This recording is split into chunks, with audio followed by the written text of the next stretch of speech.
ये Microtek EB1100 not working. Fuse लगाते हैं तो हमिंग करता है और ब्रंट कर देता है। इन्वर्टर में ये समस्या सबसे ज़्यादा आती है, भर भर करने लग जाता है साइड पे से। अब हम इसको बैटरी पे लगाएंगे। ये आवाज़ कर रहा है भर भर, बल्ब आउटपुट दे रहा है बहुत कम, 100 वोल्ट दे रहा है और एम्पीयर ज़्यादा ले रहा है ये। इसकी समस्या ये होती है। यहाँ के ऊपर इसकी गेट पल्स चेक करेंगे।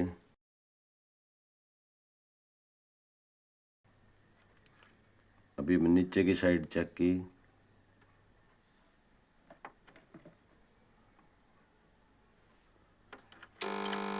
ये 2.5 आया हुआ है यहाँ पे। और ये चेक करें, यहाँ पे गेट पल्स नहीं आ रही, तो इस साइड इस ट्रांजिस्टर को चेक करेंगे, हम निकाल के दूसरा डालेंगे। इसमें गड़बड़ हो सकती है, इसके कारण गेट पल्स नहीं, इसलिए भर भर की आवाज़ करता है, एम्पियर लेता है ज़्यादा। अभी अब इसको चेंज करेंगे।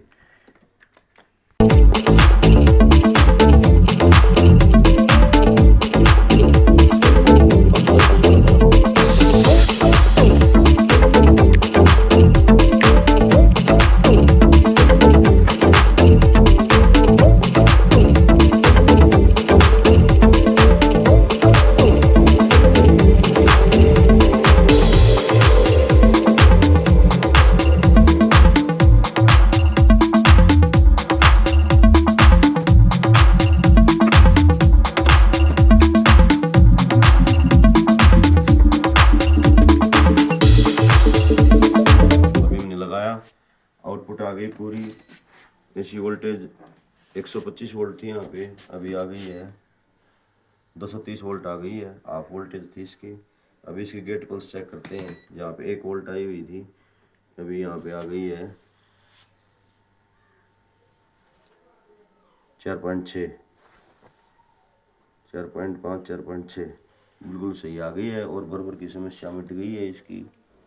और यहाँ पे भी इतनी है, 4.58 है, बिल्कुल ओके है। अभी बिल्कुल टनाटन है। अब इसकी चार्जिंग चेक करेंगे। अभी इसको हम लगा देते हैं यहाँ पे किलोमीटर। ये इसका UPS का जैक होता है, ये साइड में चार्जिंग की रिले ऑपरेट कराने के लिए होता है। 18.2, ठीक है, बिल्कुल ओके रिपोर्ट है इसकी। अभी फिलहाल अभी भी इसको बंद कर सकते हैं।